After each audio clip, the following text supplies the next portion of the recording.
Yes, ready,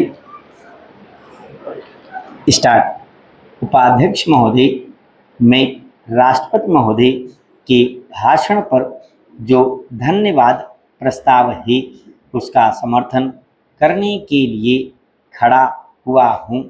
मुझे इस बात की खुशी है कि हमारी सरकार ने समाजवाद का केवल नारा ही नहीं लगाया है, बल्कि समाजवाद को मूर्त रूप देने के लिए कदम भी उठाने प्रारंभ कर दिए हैं। सबसे बड़ी बात तो यह है कि गरीबी हटाओ, गरीबी मिटाओ यह केवल आंदोलन ही नहीं रहा, बल्कि इसको कार्य रूप में परिणत करना भी आरंभ कर दिया गया है। इसके लिए मैं अपनी प्रधानमंत्री को जितना भी धन्यवाद दूं वह थोड़ा ही है। मुझे आपसे यह भी कहने का साहस हो रहा है कि सरकार ने इस समय हमारे पहाड़ी क्षेत्रों को पूर्ण राज्य का दर्जा दे दिया है। आज तक तो वे बिल्कुल पिछड़े हुए थे।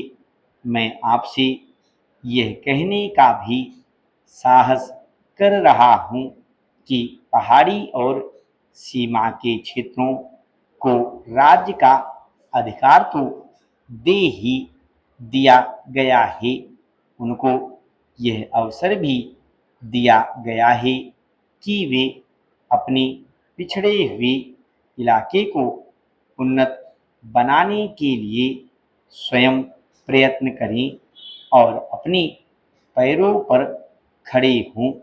लेकिन मुझे बड़े दुख के साथ आपके सामने यह कहना पड़ रहा है कि हमारे उत्तर प्रदेश के जो पहाड़ी ज़िले हैं वे आज भी बहुत ज़्यादा पिछड़े हुए हैं और उनको कोई देखने वाला नहीं है। मैं सरकार का ध्यान इस बात की ओर दिलाना चाहता हूँ कि कुछ दशक पहले इसी दिल्ली में पहाड़ी इलाकों के सैकड़ों भूमिहीन किसानों का एक बहुत बड़ा जुलूस निकला था और उन्हें हमारे राष्ट्रपति ने आश्वासन दिया कि उनकी भूमि समस्या हल करने के लिए वे उत्तर प्रदेश की सरकार को लिख रहे हैं। लेकिन आपको सुनकर आश्चर्य होगा कि कई वर्ष बीत गए हैं, किंतु एक चप्पा भूमि भी किसी भूमिहीन को आज तक नहीं दी गई है। हमारे भूमिहीन किसान कभी जेल में सड़ते हैं और कभी कहीं मारे फिरते हैं, लेकिन भूमि उन्हें नहीं मिली। इसी प्रकार मैं आपको यह भी बता देना चाहता हूँ कि एक बार हमारे मुख्यमंत्री जी ने भी लिखा था कि हमारे उत्तर प्रदेश के जो पहाड़ी ज़िले हैं वे पूरी तरह से पिछड़े हुए हैं।